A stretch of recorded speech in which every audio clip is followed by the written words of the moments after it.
இப்போ ஏஐ வந்து யூஸ் பண்ணி நம்ம எங்கேயாவது கிராஃபிக் டிசைன்ஸ் ஒர்க்ஸ் கம்மியாயிடுமா, ஜாப்ஸ் கம்மியாயிடுமான்னு சொல்லி தான் நான் ஃபர்ஸ்ட் ஸ்டார்ட்டிங்கில் சொல்லியிருந்தேன். பட்டு என்னோட சைடில் சஜஷன்ஸ் பார்த்தீங்கன்னா, அது இல்லை.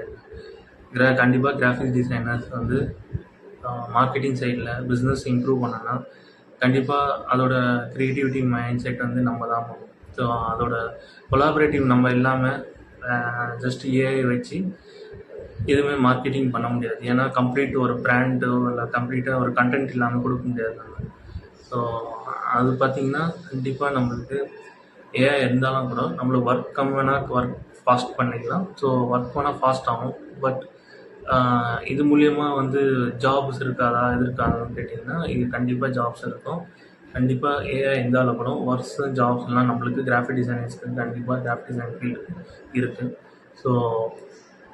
ஸோ அதுக்கேற்ற மாதிரி நம்ம வந்து இன்னும் ஸ்கில்ஸ் வந்து அட்வான்ஸ் பண்ணிக்கலாம். தவிர இதில் வந்து ஏதோ எண்டு ஒன்றும் அப்படியே கிடையாது. ஸோ மார்க்கெட்டிங் இருக்கிற வரைக்கும் கிராஃபிக் டிசைனிங்ஸ் வேறு இருக்க தான் செய்யும். ஸோ ரியல் எஸ்டேட்டாக இருக்கட்டும், ஹோட்டலாக இருக்கட்டும், ஸோ ஏஐ இருக்கிறதுனால அவங்க வந்து இதை அப்படியே க்ரியேட் பண்ணி முடியும்னா அப்படி முடியாது. ஸோ கண்டிப்பாக நம்ம இருந்தால் தான் நம்ம அந்த இடத்துல வந்து நம்ம அந்த க்ரியேட்டிவிட்டியை என்னென்ன காட்டணும்னு சொல்லிட்டு நம்மளுக்கு தெரிய வரும். So thank you. நெக்ஸ்ட் வீடியோவில் நான் கண்டிப்பாக